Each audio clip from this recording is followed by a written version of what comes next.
Hello, friends, and welcome to episode 715 of the Juicebox Podcast.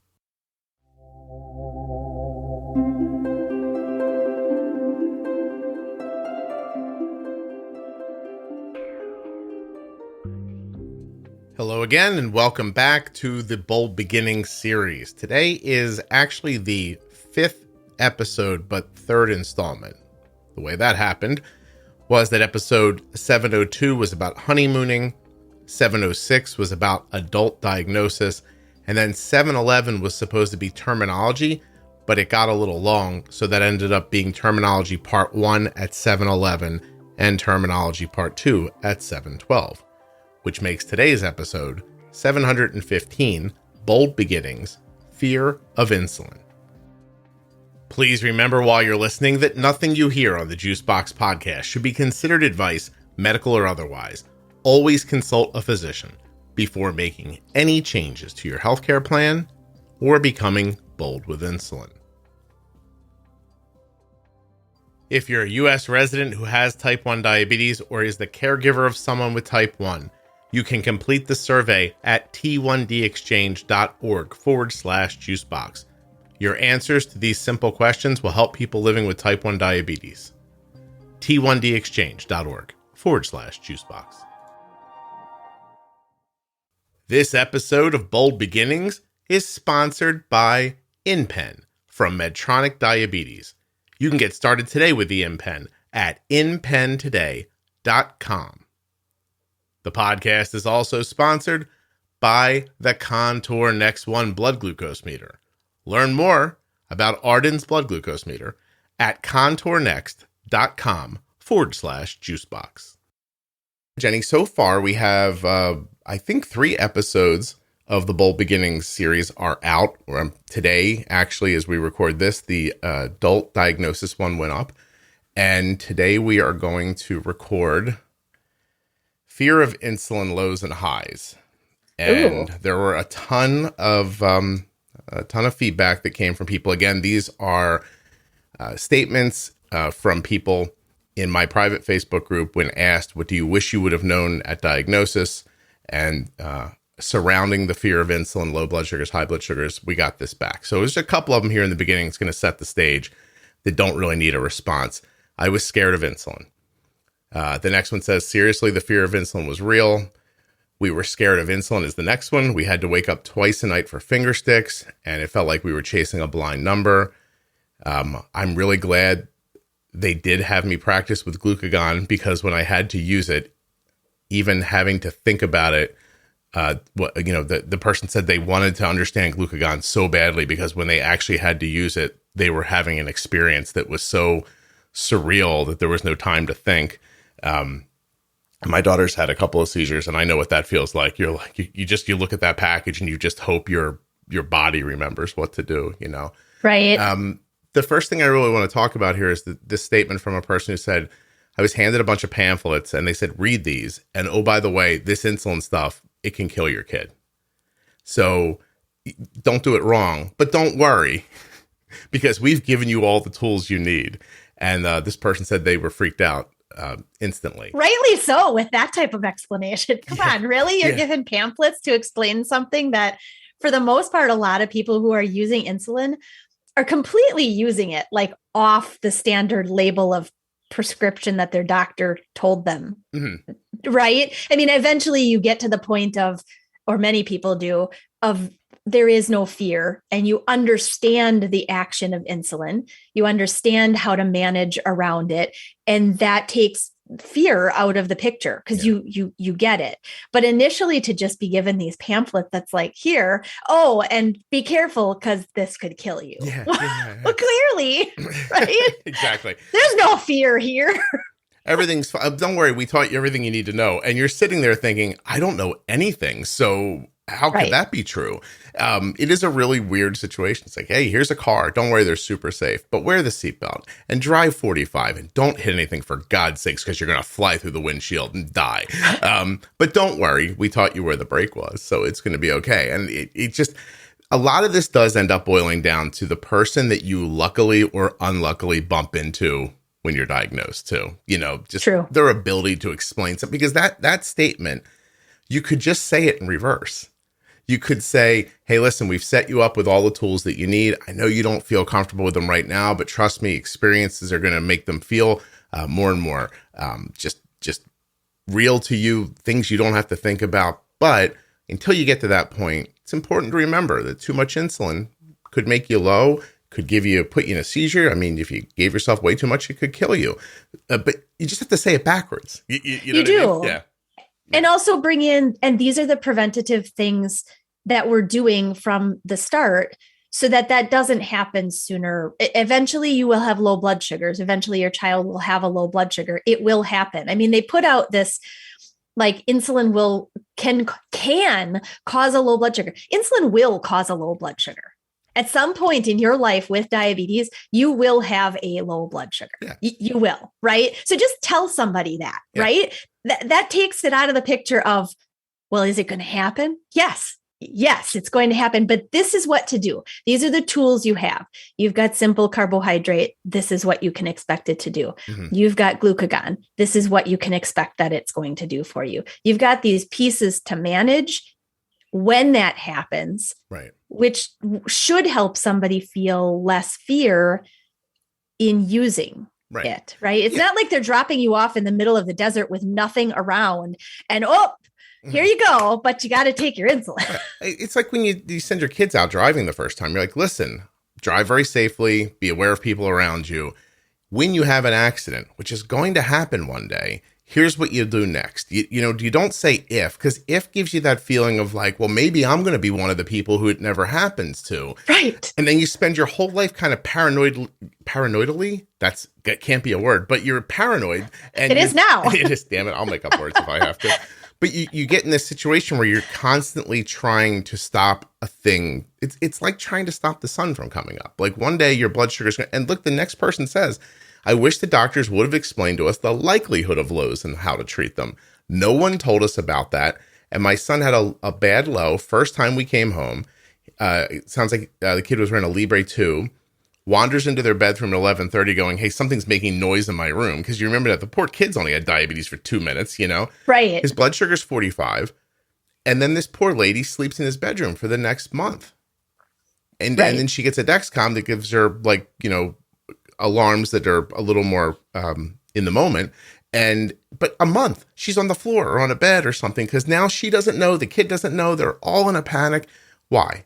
Because somebody didn't just say what you just said. The first day my daughter went to kindergarten, I went to the nurse and I said, let me explain all this stuff to you. I explained it all to her. And she goes, don't worry, we won't let that happen. I said, oh, you misunderstand. I'm not telling you this stuff so you can stop it from happening. I'm telling you this stuff so that when it happens, you know what to do. Right. I was like, it's diabetes. We're not going to stop diabetes from being diabetes. Right. This lion is going to bite your face one day. Right. I don't care how many times you go into the cage with it and it's fun and you're in Las Vegas and you're like, is that a Siegfried and Roy reference? It is. Yeah. One day the lion's going to kill you. Okay. It's at least going to come at you. Or at least bite your arm off. Yeah. You need to know how to hold up the whip in the chair when it happens, So, right. Well, and there is actually what I was going to say, you need to know what to do, but in some cases, I think people get really good tools and really good explanation. And in other cases, people do not. They get these rip-off pages that say, well, here you go. This is all the information that you need. Just make sure you read through it. Oh, and here's your medicine. It's called insulin. You have to take it here, here, and here. Oh, and you might have low blood sugar. Mm-hmm. But then again, what can you do about it? Or what are even some of the tools, or I guess, what are some of the variables that could cause a low blood sugar? So you're ready. Right? Yeah. You can say, okay, well, activity will cause your insulin that you have to take to work better. So be careful for low blood sugars if your child eats a meal and then goes and plays soccer for 3 hours. Right? Yeah. All these things that they should know are sometimes the definite causes of low blood sugar, because then at least people are aware of where they might see a low. Mm-hmm. Well, and everything you're saying supports this next statement. The person said there was so much anxiety. My child had a fear that the ambulance was going to come take him away constantly. And that fear took months to wear away, she said. So, everything you just said would have given this person a little bit of calm or even something to say to the kid, because the kid's like, what's going to happen? And when your answer is, I don't know, like that's not supportive in any way for people.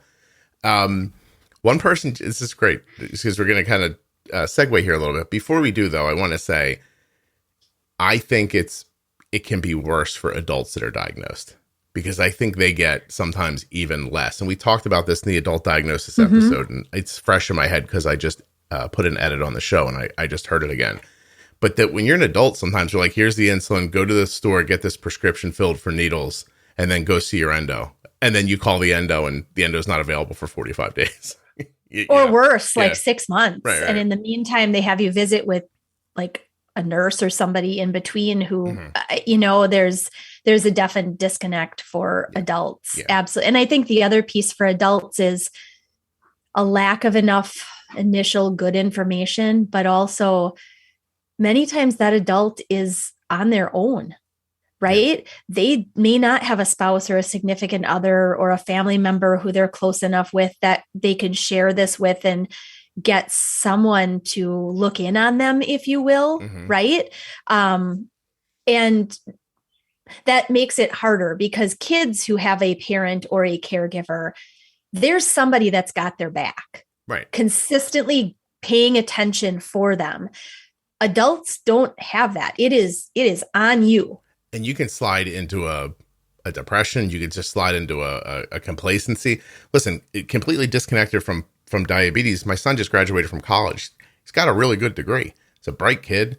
And we told him, like, come home from school, like, just take a little time, decompress and everything. But now he's been home for about 3 weeks. And I had to go into him the other day and I'd be like, hey, let's get going now. Right. Like, right. he doesn't know. You've had your break. Yeah. He doesn't. It's just as simple a situation where he doesn't know the next thing to do. And you kind of turtle up sometimes. And then this is about, and then on top of that, you're scared of low blood sugars or high, whatever. Anyway, this next person says, I wish someone would have just told me that you can drink water when you're high and that'll help, so that's an example. They don't even understand how hydration affects the way the insulin works. Right. Absolutely. So, okay. I wish I had known that it would take some time to decrease a blood sugar, the initial one from the diagnosis number. And I really wish someone would have told me that my daughter might feel low in the hundreds. And that even though the number was normal, she would feel like she was low. Like that was never explained. Do you think people even understand that for the most part? I don't think so. Mm. And it's a very good point that this person brings up. Absolutely. When your body has grown accustomed to a glucose level, right? Mm-hmm. And at initial diagnosis, your body has gotten used to feeling nasty. And it just thinks that that's the norm at a blood sugar of, let's say, 300 plus potentially. And with that being the case, once your blood sugar starts to come down, now that you're taking insulin, even drifts in blood sugar, not drastic drops, but just a drift under where your body's kind of been residing for a time, can start to feel like a low blood sugar.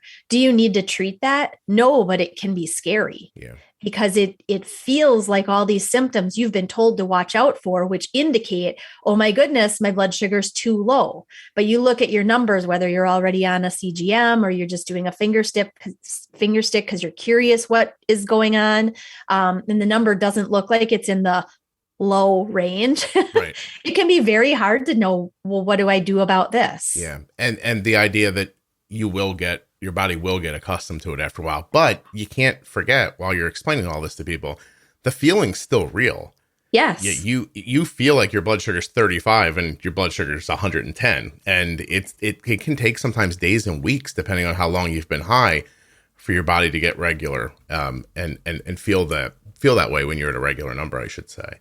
In fact, when I was diagnosed eons ago, things were very different, but there's no fancy stuff. Jenny got diagnosed. Her mom had to go outside and wind up the car to take her to the hospital. God, you make me sound like I'm like 90. No.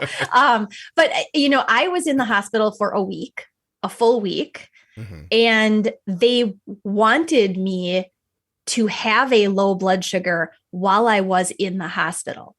Oh, okay. So that I could experience lows or a low symptom and know what to do about it with, I'm assuming, the idea that there was somebody there with me and that they could help me see how quickly it could be treated, how it would feel different once my blood sugar was normalized again. Right. So, I mean, that was part of my week-long hospital stay. was. Did they announce it, or did it just like, did they tell you we're going to make you low while you're here? Do you remember? No. Oh, okay. Just happened. No. And then you realized I do. Well, they did say that I remember the discussion, with my parents, we would like for there to be an excursion to a lower level so that Jenny can get an idea of how that feels, that you can hopefully be here at that same time, right. So that you can see how we treat it and everything.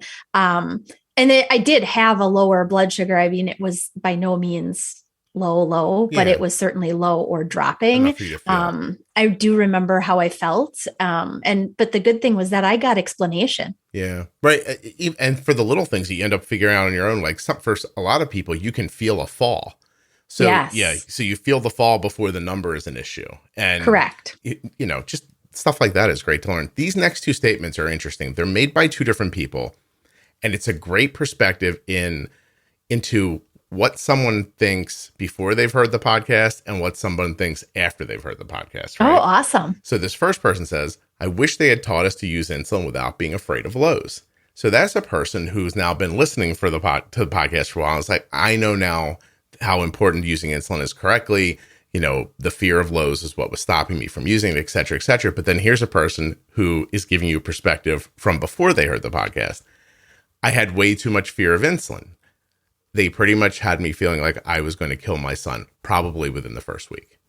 So there you go, right? Like there's got to be a better way to, and I think we've gone over a lot of it already, but there's got to be a better way to let people understand how insulin works other than just to say to them, don't do it. It feels like it's 1950 and they're like, if you smile at a boy, you're going to be pregnant. You know what I mean? Like, exactly. Right. So if you're listening to this and you got that kind of information, I think you have to make the leap into the Pro Tip series and listen through so you can get an idea for how insulin works. So you can use it in a more targeted way or a more meaningful way, any way you kind of want to think about it.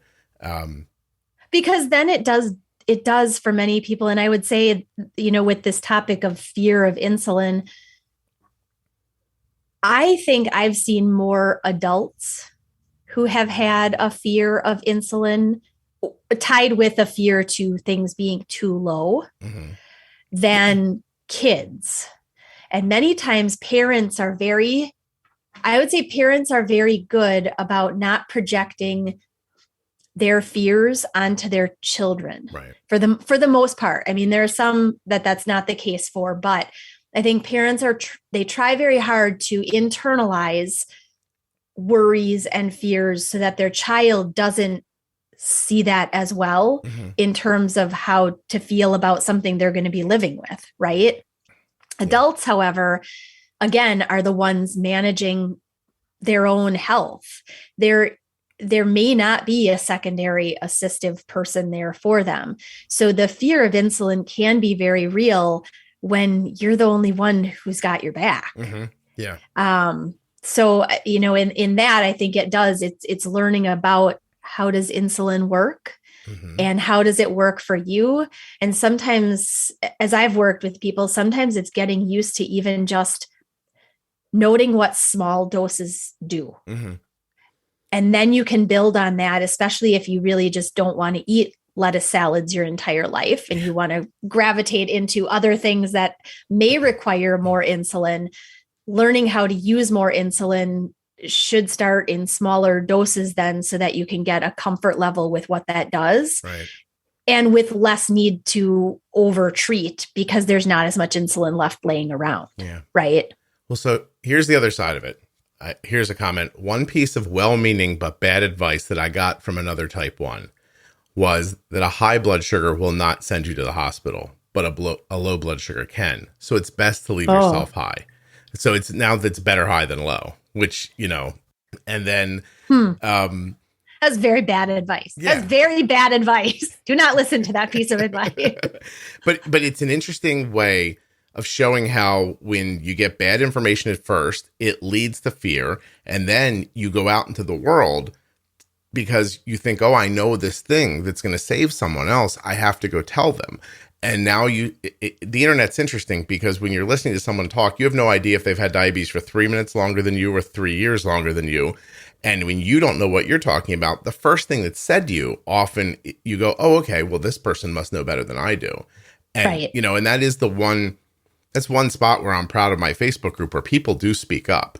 And so, if someone comes in with a kind of a new idea, someone else will nicely say, hey, look, we all get told that in the beginning, but here's the reason why you don't want your blood sugar to be high, and right. Highs cause lows and et cetera, and stuff you'll find out listening to the podcast. I do like in the group too, that a lot of people are very able to point to either some of the episodes that you've done about specific topics and said, hey, for a lot more in-depth information and really to clarify this question, listen here or go episode. Here or try this, right? There's a lot of, I tell you, there was a moment where I realized I can't keep up with this because it used to be me. Like during the day, I'd pop in and out and be like, hey, look at episode this or do that or try this. Have you listened to the pro tips?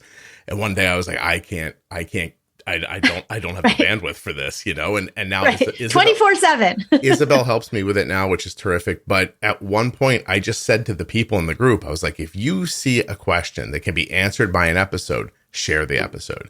And that's been very helpful for people.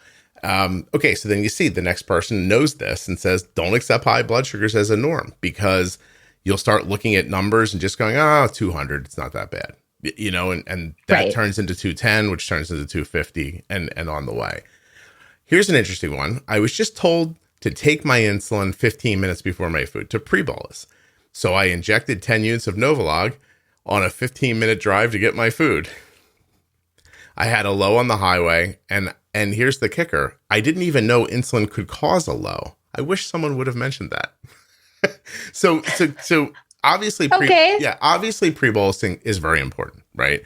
And to get your insulin timed well, and you'll hear that in other episodes. But this person, the information they got was almost good. Like, you need to pre-bolus. But the person never in their mind thought that the insulin could take them lower than they wanted to be. Like, imagine that. Like, you know what I mean? It's right. Jenny, there's an ant on my wall. Hold. I was going to say, it looks like you're looking at like... This has to die. Give me a second.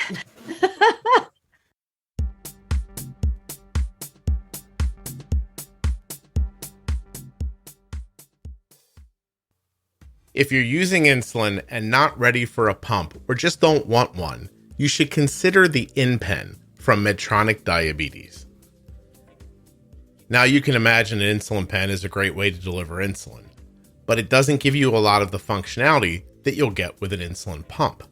But the InPen from Medtronic Diabetes does offer a lot of functionality. It does that by hooking to an app on your cell phone. This app is going to give you a dosing calculator, dosing reminders, carb counting support, a digital logbook. It will show you your current glucose values, your meal history, your dose history, an activity log, reports, glucose history, active insulin remaining, all in an attractive and easy to read application that goes right on your iPhone or your Android. You can learn more about it at inpentoday.com. And if you're ready to try it, just fill in a little bit of information and hit submit. Medtronic has an offer on the InPen that is available to people with commercial insurance. Of course, terms and conditions apply, but you may pay as little as $35 for the InPen. The InPen that you can get at inpentoday.com. Links in the show notes of your podcast player and at juiceboxpodcast.com for the InPen and for the Contour Next One blood glucose meter. contournext.com/Juicebox. I just typed it in right now. When you get to the site, you're going to be met with something that says, what do your test strips really cost you? It may be cheaper to buy Contour Next test strips over the counter without a prescription. Can you imagine that? Can you imagine if you're paying more through your insurance than you would in cash? That'd be nuts, right? Maybe not. contournext.com/Juicebox. Learn more about the Contour Next One blood glucose meter and all of the products that Contour offers. This website's really something. If you go to coverage and savings and then click on copay savings, there's a whole little thing here. Contour Choice Copay Savings Card. Eligible privately insured patients can save every month on test strips. You should go find out if you're eligible for that. That's pretty crazy. And it tells you more about the meter. The meter's terrific, by the way. Use it every day. Daughter loves it. Fits easy in your purse or your diabetes bag. Bright light for nighttime viewing. Test strips, of course, have second chance testing. And the screen is easy to read. Go check out the Contour Next One blood glucose meter. And everything that's available on this website. It's kind of very comprehensive. Not kind of very comprehensive. It's actually very comprehensive. Anyway, contournext.com/juicebox. It's the best blood glucose meter I've ever used. And it might be the best one you've ever used as well. And there's one way to find out. You click on the links. InPen requires a prescription and settings from your healthcare provider. You must use proper settings and follow the instructions as directed, or you could experience high or low blood glucose levels. For more safety information, visit InPentoday.com.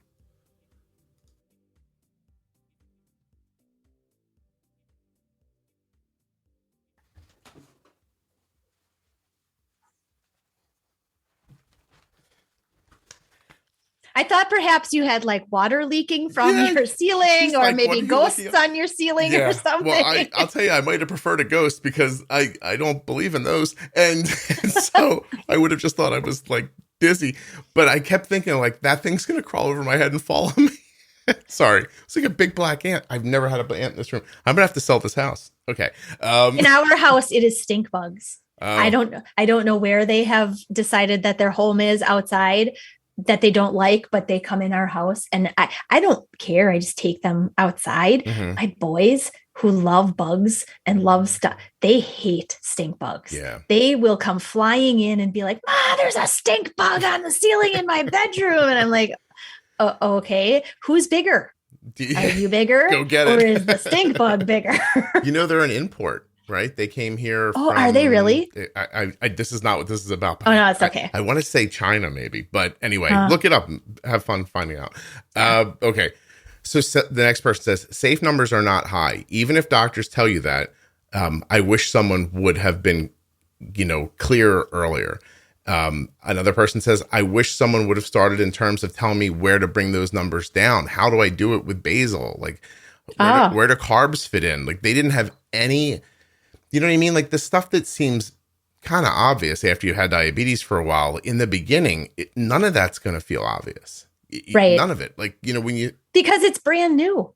Yeah, this is a concept that nobody is taught about at all. You may learn I remember learning about the tiny little, I think it was 2 paragraphs in my human biology course in high school. And I myself, having diabetes at that point, I was like, what is this bunch of like silliness? I was like, this in no way describes what I'm supposed to learn something from this. Yeah, in a way, it mirrors how little we tell people about nutrition even, and like fueling their body. Everybody just is like, look, I get up, I wash my butt, I get hungry, I put something in my face, and then 10 years from now when I'm 40 pounds heavier, I go, what happened? Right. It's just, nobody really understands how things work. And listen, I grew up really poorly. I grew up broke. My mom had $60 to buy food for 3 people, right, for a week. And we ate whatever we could, and it was usually crappy food. And by the time I was an adult, I was heavy. Like I was just like, Mike Kelly and I were together, and like we didn't know what we were doing. We started over again. And we were able to take care of it, but it's amazing how through your life it's pervasive. How easy it is to have a feeling of hunger and want to grab something that's easy in a bag or something like that versus like, let me have this orange or something to that effect. It gets burned into you and you don't know it. And that happens with people with diabetes all the time, because as we're talking about these newly diagnosed problems, I can tell you that if you don't figure them out early, you're going to be one of any number of people in their 20s or 30s or 40s or 50s who come on this show. Hold on. This, Jenny. Somebody was very importantly wanting to get in touch with you. Walgreens again. Oh. So I've talked to too many people who have had diabetes for decades who are still making the same, I don't want to call them mistakes, but decisions over and over again. And when you then present them with this information, it's sad because they think, well, why couldn't someone have told me this 5 or 10 or 20 years ago? Like I can't get this time back now, you know? And I think, and this is kind of it's a slippery slope to walk on, honestly, because I truly believe that it starts when someone is diagnosed and they are told, if we're just talking nutrition, right? Mm-hmm. They're essentially told, you can eat anything you want. Right. And just take insulin when you're supposed to take it. It's supposed to be an empowering statement. Correct. Yeah. It's supposed to be empowering in that you don't have to worry as long as you just take this thing called insulin. Well, I mean, it brings in a whole nother rabbit hole of discussion, though, of, well, you want your child or you want yourself to be eating and doing what you see every other child doing. But is every other child eating the way that they should be eating? Right. Whether they have diabetes or not? Or as an adult, are you eating the way that your colleagues are eating because that's what they're doing and you're only following suit? Is that really, do they look healthy? You know, like, do you know, I don't know. Do you know that there are 3 aisles in my grocery store that I don't go down just based on the physical appearance of the people I see in the aisles? I just look at them and I think, I don't want my life to be like that. And I clearly don't need this aisle. Yeah, something in those aisles is because then there are, I know this is probably a weird thing to say, but then I look at other aisles where people seem more fit and I don't see these 2 people in these different aisles. And I'm like, I'm going to go follow the guy around with the nice calves and see what he buys. You know what I mean? Sure. I mean, if you look at pictures, I mean, honestly, in the ages of development since I would say maybe the 1950s or 60s, potentially when more like processed, packaged, convenient stuff probably started to become more the norm. If you look at pictures like beach photos from like the shore or something, it is very difficult to see a body that isn't somewhat fit. Most of the bodies look like healthy bodies. Yeah. Today's pictures would look very different. I mean, there's got to be something in the food and how we are packaging what we are eating that's creating a lot of issue and within diabetes. Yeah. And how does it fit into this subject? It fits into this subject because when you first have diabetes, bolusing for real food is easier than bolusing for processed food.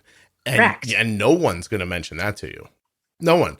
No. This person says, not knowing how fast or slow insulin could hit, or not knowing that, hey, this could kill you. At first, I was under the impression, this is the part that's important. I was under the impression that, okay, my kid's going to eat, and I got this robotic insulin dosing strategy, and everything is just going to be fine.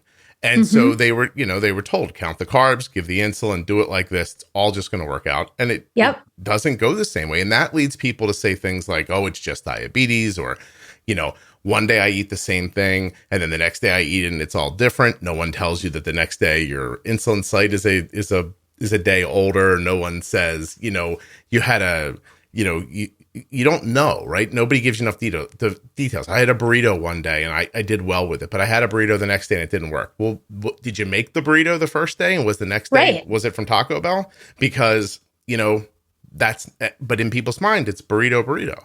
And, correct. It's just, anyway, it's important. This person says, and I'm proud of this. I wish I would have known what Scott says, that trust what you know is going to happen for Lowe's. When I treat Lowe's, you need to trust that it's going to work the way you know it's going to work. Otherwise, you're going to create a rebound high afterwards. Right. Which can ruin a day. Safe numbers aren't high numbers. My first big concern was hypos. It's what they really hammered home in the hospital. She needs to eat this exact amount of food. It has to be weighed or she's going to have a hypo. And the person says, but what I learned is hypos are actually pretty straightforward. And they're only a massive pain when my daughter's asleep. High blood sugars produce far more fear in me now. I assume there was only an issue with high blood sugars she assumed that high blood sugars were only a problem if there were a presence of ketones. And now she realizes that that's not right. So they didn't think a high number was a problem unless ketones were present. Right. Which is often when, there are two angles, right? Really low blood sugar, fear that. Really high blood sugar, ketones, fear the potential of DKA. Mm-hmm. But you may have high blood sugars that are just within the realm of high enough without producing ketones that now you're leading into, if there's enough consistency to it, you're leading into continued damage. Yeah, right. Long term. This next person says, I wish I would have known that every time the blood sugar shot up, I didn't have to check for ketones every single time. So every time this kid gets a blood sugar over 200, they're testing ketones. And there's episodes on ketones and how to understand them. This person's quoting the podcast. It says, instead of beating yourself up when blood sugars shoot up or down, figure out why and try to prevent it next time. Take this as a learning experience, but you have to know it's not going to be perfect. Correct. Maybe never, and definitely not in the beginning. And just to speak about that for a second, these things are going to happen, right? You're not going to stop them from happening. In my mind, there's two responses. You can panic and beat yourself up and be like, oh, I did it wrong. This sucks. I'm never going to figure this out. Or you can just realize there's a learning experience happening in front of you, and you step back, take yourself out of it for a second and look at it. I put the food in here. I put the insulin in here. This is what happened next. I bet you if I would have done the insulin a little sooner or a little later, the food, et cetera, if I would have just slid these things around in the timeline of my eating, I wonder how that would have impacted these bell curves that I'm seeing on my CGM or these numbers I'm seeing on my meter, right? It is. Diabetes, I've thought for a really long time how diabetes is, it is like a daily science experiment, if you will, right? And sometimes those days you're given the same little petri dish with, orange growing spots. And because your day is similar enough to the days before, the dots keep growing purple. Because you got it. You've kind of figured it out. Your timing, what ends up happening if you do it this way or that way.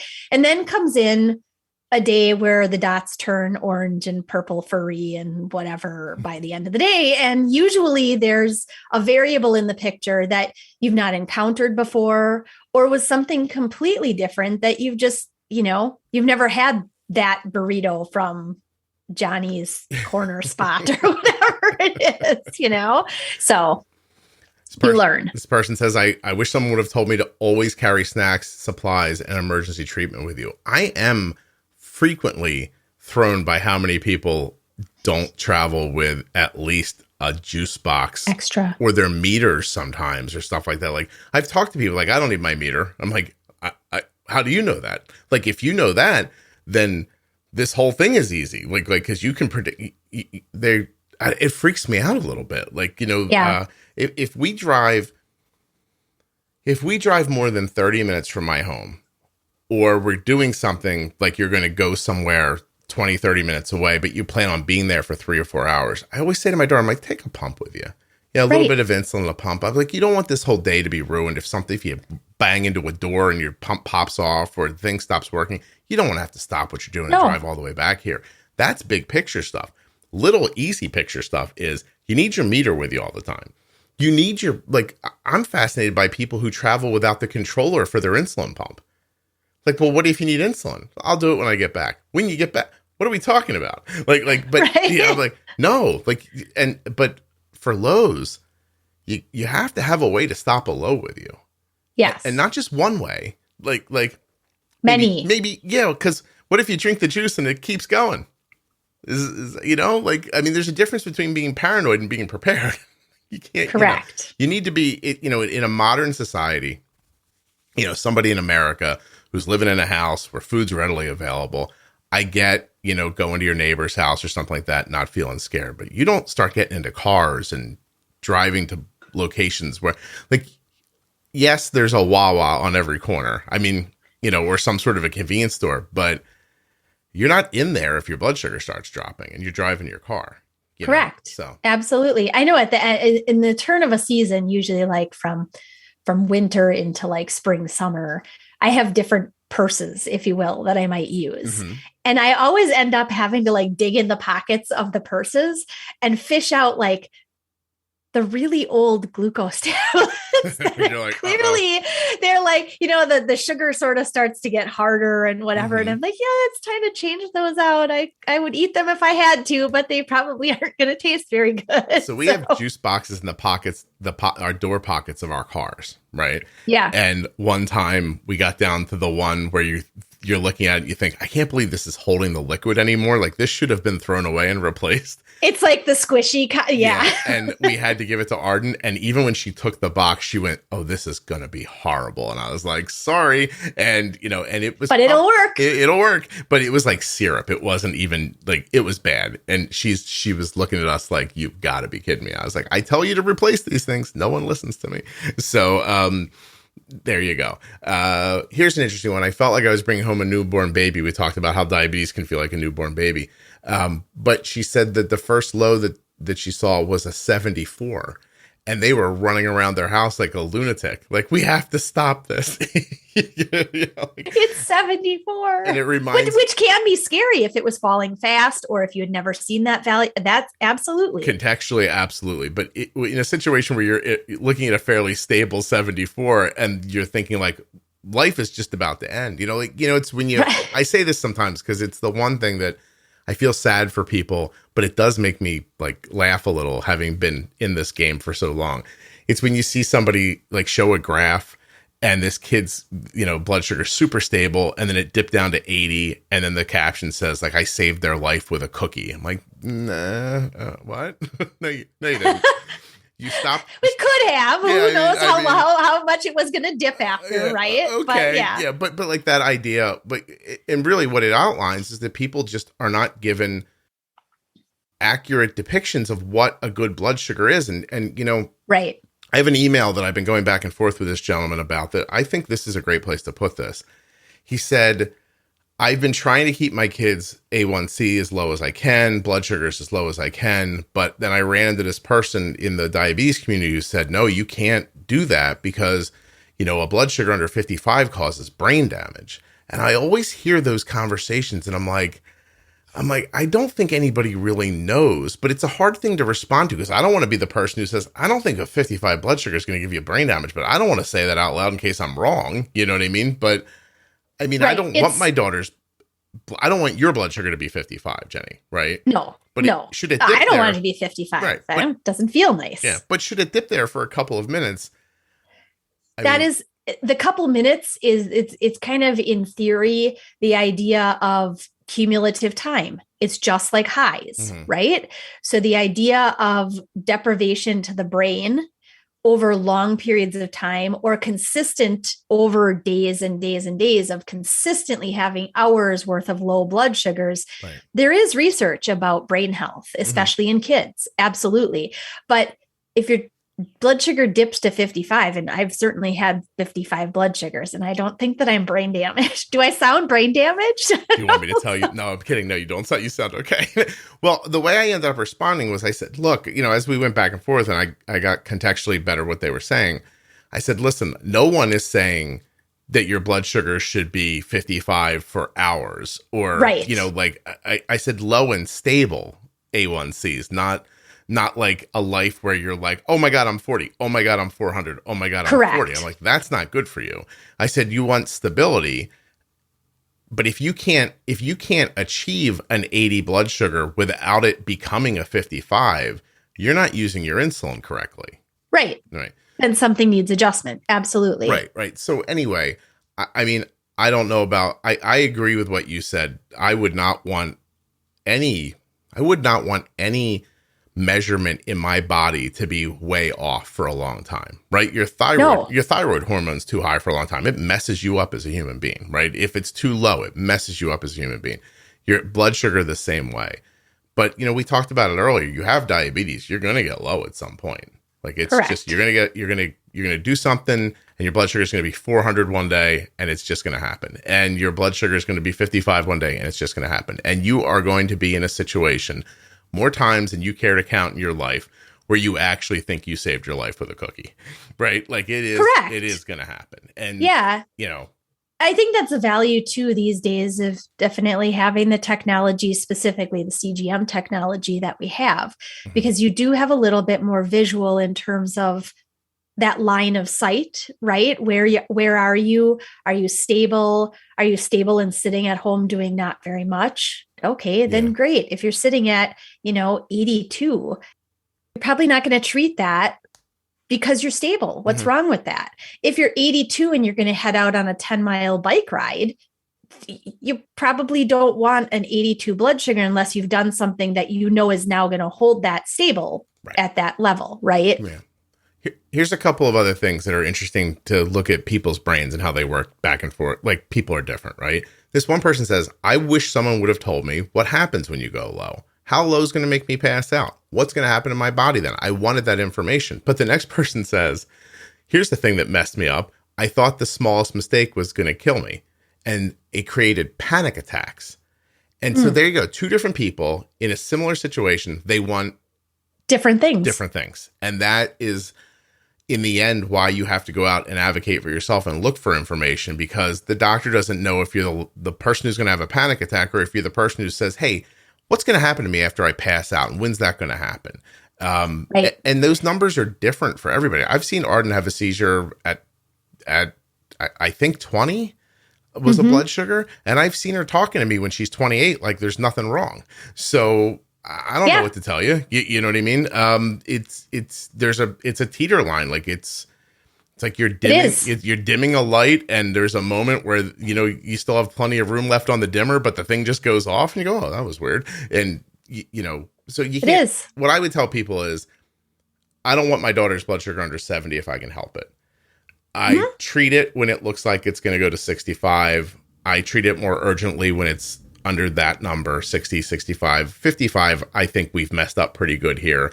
And, lower than that, she's going to start becoming incapable of helping herself. Like, it's going to start to get worse and worse. Right. So, to me, 70 is, is the And lowest. I think another thing that goes along with this too, especially for kids, is I've had a lot of parents tell me, I ask my child how they're feeling. And they say, I'm fine, mommy. I feel just fine. Yeah. The kids don't really, and I don't know that there's necessarily an age of awareness of symptoms that they're, that it starts to be like age 8, they'll definitely know what a low feels like, right? Yeah. I think for every child or teen, it's probably going to be a little bit different. But a lot of parents worry because their children just have no self-awareness of symptoms. Right. And that's hard because, I know myself when my little kids get really busy with their Legos or whatever, like sometimes I have to call to them like 3 or 4 times and get their attention. They are so into what they're doing that awareness of other things is completely not there. And your kids don't have diabetes on top of all that. So no. Do you have a little time or you have to go? Yeah, I've got a little time. Okay. Another person, I guess we need an episode on this. The research about blood sugar numbers, what is actually less likely to cause long-term health, highs or lows? I mean, I don't know how scientific it is, but I'm more worried about highs than lows, for long-term health, especially. I mean, short-term, a low blood sugar gets you right now, but, long-term, I think it's a high. This is interesting. I focused so long on this, and I don't think I should have. The perfect math. She says, we were seriously so scared to give a little too much insulin, like even by a tiny bit. And then quickly they realized that everything was sort of a best guess to begin with.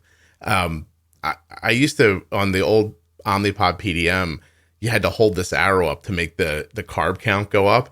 And it would like get to, I didn't really count carbs at that point at all. So I was like, oh, I'm going to do 4 units for this. And I'd hold the button. And if it stopped at 4.5, I was like, that's fine. And, it's close enough. Now for little kids, a half a unit's a big deal. Actually, a woman made a point in an earlier statement that I never brought up. She said, I once took a unit of insulin out, put it in a spoon, and then I took 10 units of insulin out and put it in a spoon. And she goes, and it freaked me out at how similar those two amounts looked. And I thought, it is interesting, isn't it? But in the, obviously in a syringe, you can see it better. But right. That's just an interesting one, right? Like, it is.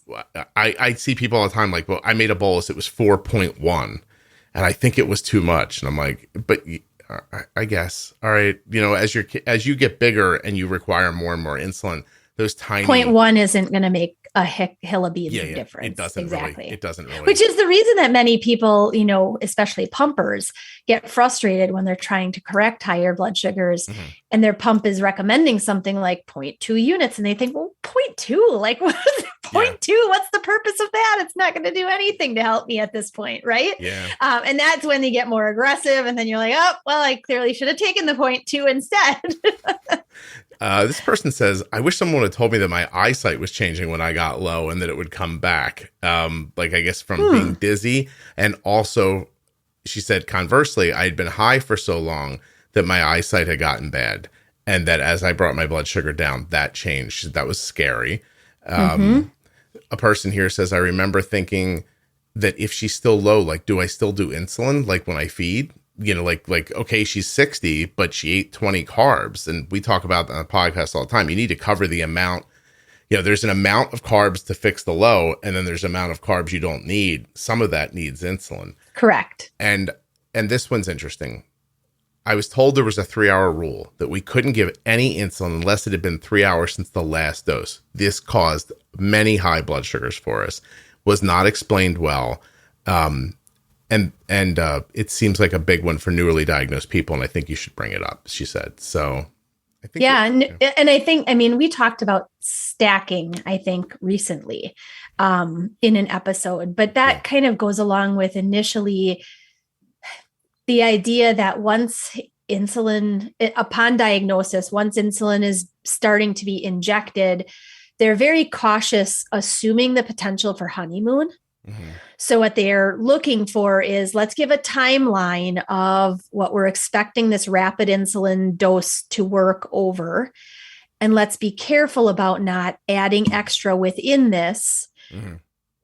But as you always say, if you've done it enough that that, well, yesterday and the day before, I didn't do anything except after 3 hours, and her blood sugar just sat high. Yeah. Clearly, there was more insulin that was needed there. Right. So give more insulin. And we are going to get into that in the next episode of this, because the next thing we're going to do is the 15-15 rule. So we'll get to talk a lot about that. But we're done. We made it through. There were a lot of questions in this one, and we chit-chatted in the beginning about personal stuff. So I'm pretty before we started recording. So I'm very happy with what we got accomplished today. Thank you very much. Cool. Yeah, absolutely.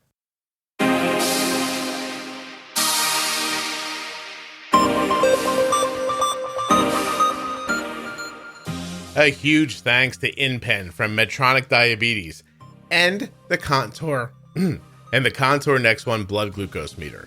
Head over to InPenToday.com and ContourNext.com/Juicebox to learn more about the InPen and the Contour Next One. Just check them out. They're both terrific. Thanks to Jenny. Don't forget, Jenny works at IntegratedDiabetes.com if you'd like to hire her. I hope you're enjoying the Bold Beginnings series. There's much more to come. Thank you so much for listening. I'll be back very soon with another episode of the Juicebox Podcast.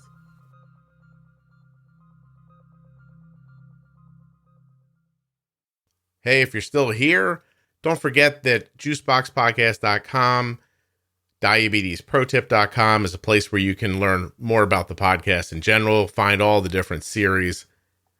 There's a Facebook group for the podcast that has, I think, 27,000 people in it now. We're getting close to that, at least. Juicebox Podcast, Type 1 Diabetes on Facebook. It's a private group, so you'll have to answer a couple of questions before you're let in. Oh, you know what else? In that Facebook group, at the feature tab at the top, there are complete lists of all of the series that exist for the podcast. And I guess I got to find a way to get those lists on juiceboxpodcast.com too. I'll work on that. All right. That's enough chitty and chatty, right?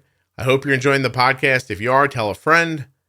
And don't forget to subscribe in a podcast app. Don't just listen. Subscribe or follow in like Apple Podcasts, Spotify, Amazon Music, something like that. You should be able to find a great free app that you can listen to the podcast in. All right. I've said it before. I'll say it again. Thank you so much for listening. I'll be back very soon with another episode of the Juicebox Podcast.